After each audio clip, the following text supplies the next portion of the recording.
Hello everyone. To install Tiya app, so here's the app. It's a voice chat app which is an addition to Among Us game.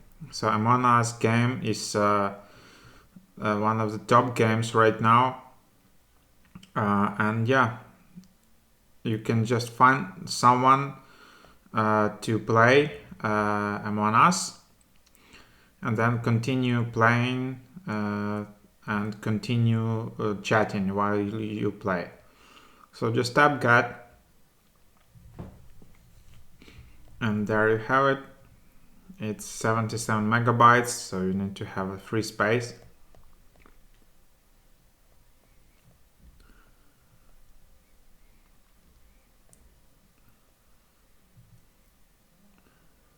So there you have it. You can just open, and then